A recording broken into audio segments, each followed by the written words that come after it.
What's up guys, welcome back to another video. In this video, I will show you how to find account number in Wise app. So you might be looking for a way to find your account number here in the Wise app. Well, this one is actually pretty easy. So the first thing that you want to do here is you want to go and open up the Wise app here, or go and access their web app. So go ahead and just log in into your account. And the most important section here is going to be the account that you usually see here in your homepage.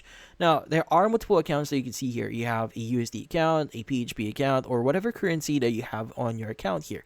But so in this case, depending on the currency that you have right now, you need to provide some verification in order for you to get your account number for it.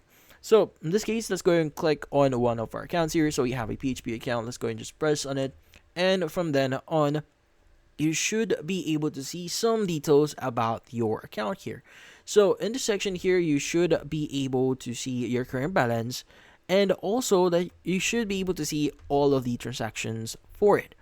Now, the thing with this one is just below your balance, you should see a bank icon on it and also a bunch of numbers. So the number that you are currently seeing there is actually your account number. So if you click on the bank icon that has a number on it just below the current amount that you currently have on your account, this should open up your, in this case, banking details. Now, you should see the account number section there. Again, that's your account number. Usually you see, you could go and click on the copy button next to it if you want to. Now, if you don't see this option here, or you don't immediately see the account number, it means that you need to verify your identity first. So typically speaking, you need to provide some form of identification for that specific country. So if you're for USD, you need to provide some verification for that specific country. So again, go and just verify yourself in order for you to see your details. But yeah, so in this case, that's about it. So if you found this video helpful, don't forget to leave a like or maybe subscribe to our channel. Thank you for watching.